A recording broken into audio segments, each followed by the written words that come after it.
Bismillahirrahmanirrahim. Assalamualaikum warahmatullahi wabarakatuh.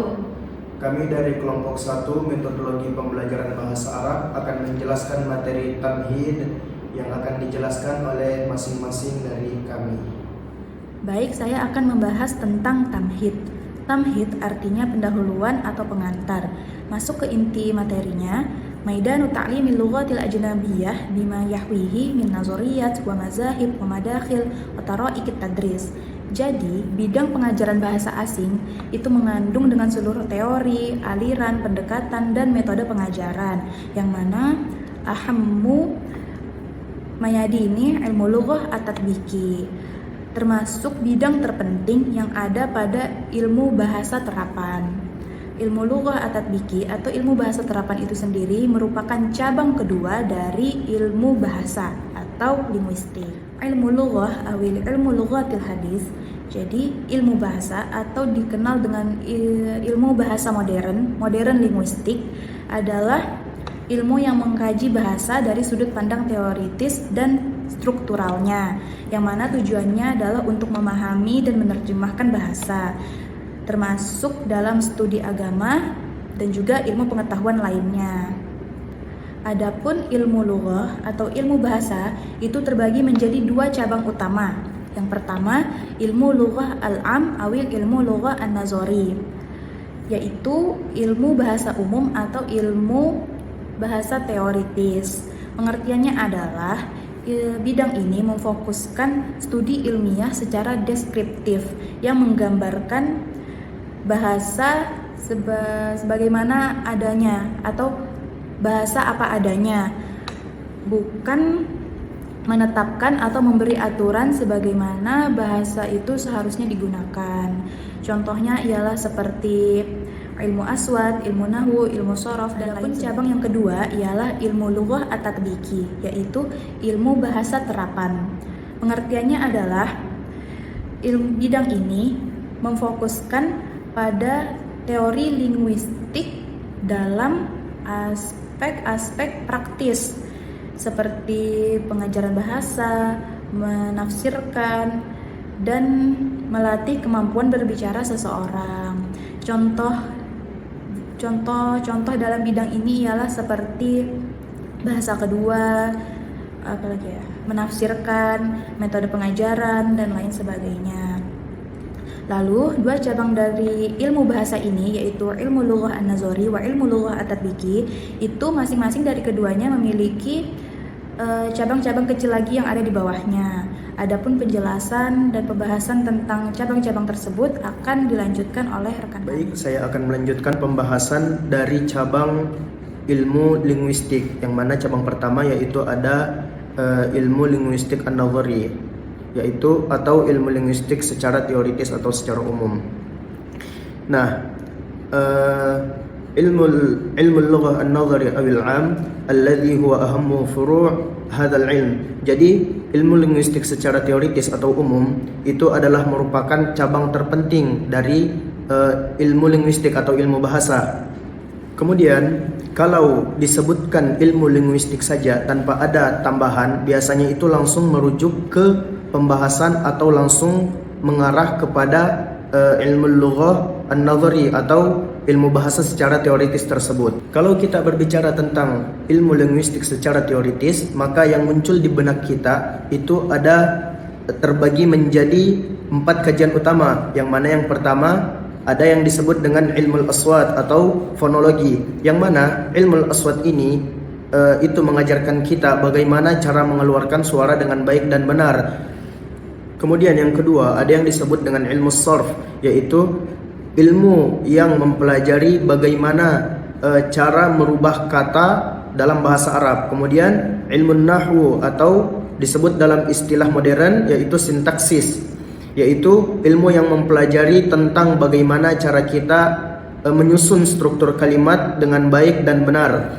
Kemudian yang terakhir atau yang keempat yaitu ada yang disebut dengan ilmu ad-dilalah atau semantik, atau bisa disebut dengan ilmu balaghah, yang mana tujuan dari ilmu ini yaitu untuk memperindah pengucapan kita atau untuk memperindah ucapan kita dalam berbahasa Arab. Tetapi kalau kita ingin lihat lebih dalam atau kita ingin mengupas lebih dalam kajian ilmu bahasa, maka seperti yang disebutkan, seperti yang tertulis di dalam kitab Thara'iqut Tadris Al-Lughah Al-Arabiyyah Lin-Natiqina Bilughatin Ukhra, maka di kitab itu terbagi menjadi 12 bagian.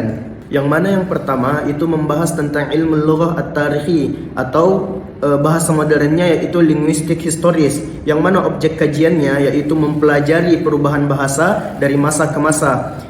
Contohnya dalam bahasa Arab yaitu perbedaan dengan bahasa klasik atau bahasa dialek Mesir. Ya, kemudian yang kedua ada yang disebut dengan ilmu lughah al-maqarin atau bahasa modernnya linguistik komparatif, yaitu objek kajiannya mempelajari persamaan dan perbedaan antar bahasa. Seperti contohnya dalam bahasa Arab salam maka akan tetap dibaca salam, akan tetapi dalam bahasa Ibrani maka akan dibaca salom. Kemudian yang ketiga yaitu ilmu lugha al-wasfi atau bahasa modernnya linguistik deskriptif atau struktur bahasa pada suatu masa.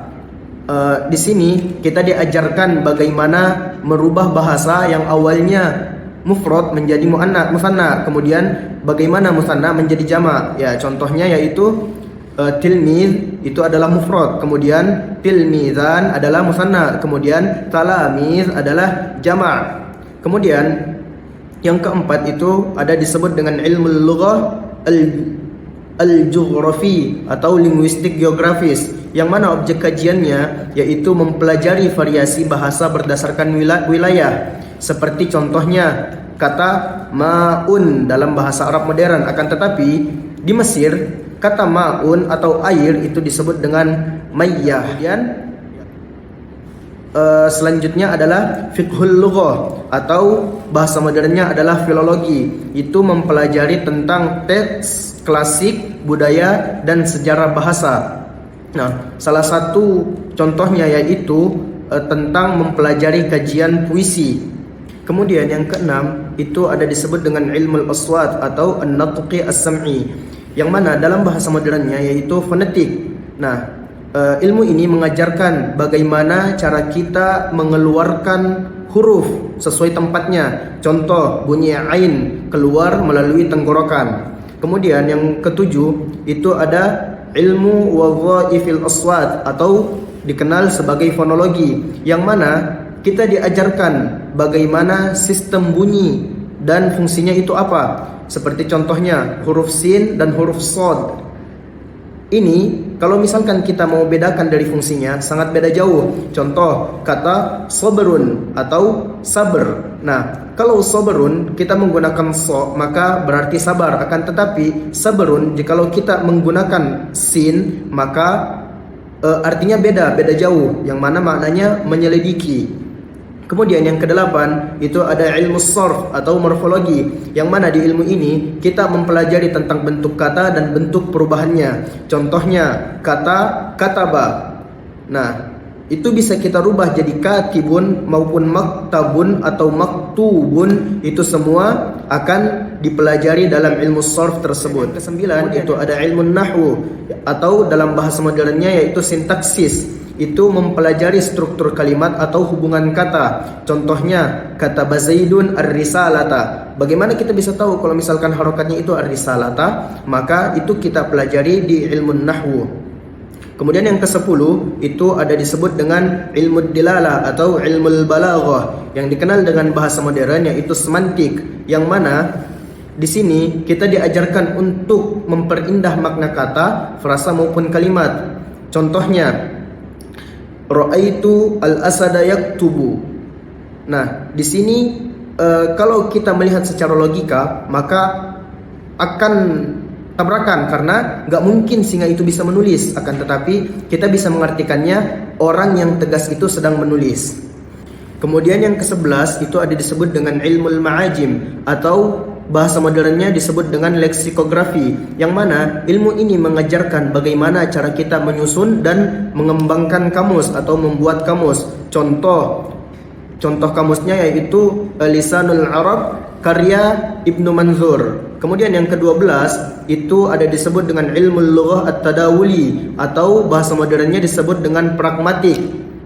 Atau di sini kita diajarkan bagaimana bahasa dalam konteks komunikasi. Contohnya Assalamualaikum itu sebenarnya adalah doa yang berarti salam sejahtera atas kalian, akan tetapi itu bisa kita gunakan dalam bentuk salam sosial. Jadi itulah pengertian dari ilmu lughah an-nadhari beserta pembagian dari cabang-cabangnya. Selanjutnya kita masuk ke pembahasan cabang kedua dari ilmu linguistik atau ilmu bahasa, yaitu ilmu lughah at-tatbiqi yang akan dijelaskan oleh teman kami. Selanjutnya saya akan menjelaskan cabang ilmu linguistik yang kedua, yaitu ilmu lughah at-tatbiqi atau ilmu bahasa terapan.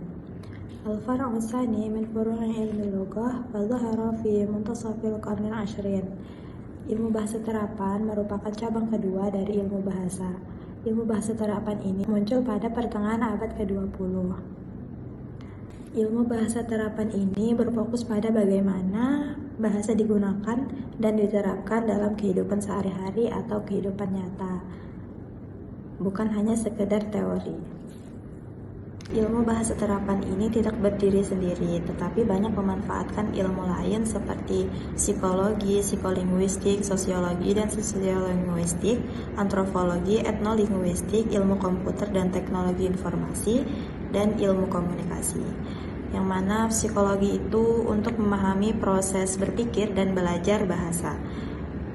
Psikolinguistik itu untuk menghubungkan bahasa dengan pikiran manusia.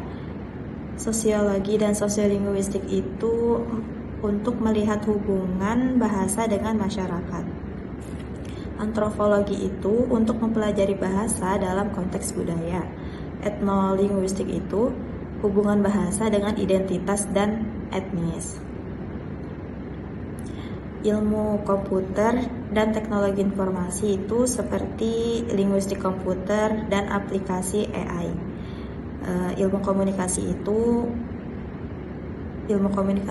itu untuk bagaimana bahasa dipakai dalam menyampaikan pesan. Fokus utama ilmu bahasa terapan ini berkaitan dengan aspek-aspek penggunaan bahasa, baik dalam hal pemerolehan bahasa ibu, pembelajarannya maupun pengajarannya, dan dalam hal sarana, metode, dan teknik untuk mempelajarinya dan mengajarkannya. Selain itu, ilmu bahasa terapan ini juga berfokus pada penanganan masalah-masalah yang timbul dari hal-hal seperti hubungan bahasa dan pikiran, pembuatan kamus, penerjemahan, kesulitan membaca atau disleksia, dan gangguan bicara atau speech therapy. Bidang kajian ilmu bahasa terapan itu ada 17. Yang pertama ada ta'limul lughat al-ummi wal lughat al-ajnabiyah, pengajaran bahasa seperti bahasa ibu dan bahasa asing. Yang kedua, ikhtibaratul lughah, tes bahasa. Yang ketiga ada ma'ajimul lughah atau leksikografi. Yang keempat ada ilmu lughah an-nafsi, psikolinguistik. Yang kelima ada ilmu lughah al-asabiyyu atau neurolinguistik. Yang keenam ada ilmu lughah al-ahya'i atau biolinguistik. Yang ketujuh ada ilmu lughah al-ijtimai atau sosiolinguistik. Yang kedelapan ada ilmu lughah al-aliyu atau al-hasubiyu atau linguistik komputer. Kesembilan ada ilmu lughah al-ihsaiyu atau linguistik statistik. Yang ke-10 ada sina'atul ma'ajim atau pembuatan kamus. Yang ke-11 ada ilmu tarjamah atau ilmu penerjemah. Yang ke-12 ada mahwul al-amiyah atau literasi. Yang ke-13 ada ilajun nutqi atau gangguan berbicara. Yang ke-14 ilmu asalibi atau ilmu gaya bahasa. Yang ke-15 tahlilul khitabi atau analisis wawancara. Yang ke-16 as-siyasatul lughawiyah atau politik bahasa. Yang ke-17 ada at-tahsitul lughawi atau perencanaan bahasa. Selanjutnya menjelaskan linguistik terapan, sebuah bidang yang berfokus pada penerapan ilmu bahasa untuk menyelesaikan masalah nyata, terutama dalam pengajaran bahasa asing. Ada beberapa poin Yang pertama, fokus inti, cabang-cabang yang terkait, metode pengajaran, analisis kontrasip, analisis kesalahan, cabang ilmu lain, dan yang terakhir ilmu terpadu. Fokus utama pengajaran bahasa asing adalah medan paling penting dalam linguistik terapan, termasuk metode pengajaran pembuatan materi hingga pengujian bahasa. Yang kedua, cabang-cabang terkait. Dalam prakteknya, linguistik terapan memanfaatkan berbagai disiplin ilmu, bukan hanya teori. Disiplin-disiplin ini meliputi metode pengajaran, cara-cara terbaik untuk mengajar bahasa. Selanjutnya, analisis kontrasip, membandingkan dua bahasa untuk memprediksi kesulitan. Cabang ilmu lain, linguistik terapan juga berhubung erat dengan psikolinguistik, hubungan bahasa dan pikiran, sosiolinguistik, hubungan bahasa dan masyarakat, serta cabang linguistik lainnya. Yang terakhir, ilmu terpadu. Linguistik terapan adalah ilmu yang tidak terbagi menjadi teori dan praktek secara kaku, melainkan merupakan perpaduan berbagai cabang ilmu yang saling berkaitan dengan tujuan praktis. Itu linguistik terapan. Linguistik terapan sebagai seorang insinyur di dunia bahasa, alih-alih merancang jembatan atau mesin, tugasnya adalah merancang solusi untuk masalah-masalah nyata yang melibatkan bahasa. Fokus utama pengajaran bahasa asing seperti yang dijelaskan, pengajar bahasa asing adalah paling utama bagi linguistik terapan. Mengapa? Karena mengajarkan bahasa kepada seseorang yang bukan penutur asli adalah masalah nyata yang kompleks. Linguistik terapan membantu menjawab pertanyaan seperti bagaimana cara terbaik mengajar kata bahasa baru, materi seperti apa yang efektif untuk tingkat pemula, bagaimana kita tahu seorang belajar sudah mahir. Linguistik terapan adalah bidang ilmu yang menggunakan teori konsep bahasa untuk memecahkan masalah praktis dan nyata dalam kehidupan sehari-hari. Meskipun penerapannya luas, misalnya menerjemahkan forensik bahasa, bidang yang paling menonjol dan yang paling penting adalah pengajaran bahasa asing. Linguistik terapan bukan sekedar teori, ia adalah ilmu aksi yang mengambil alat dari berbagai bidang untuk membuat pengajaran, pembelajaran, dan penggunaan bahasa menjadi lebih baik dan lebih efisien.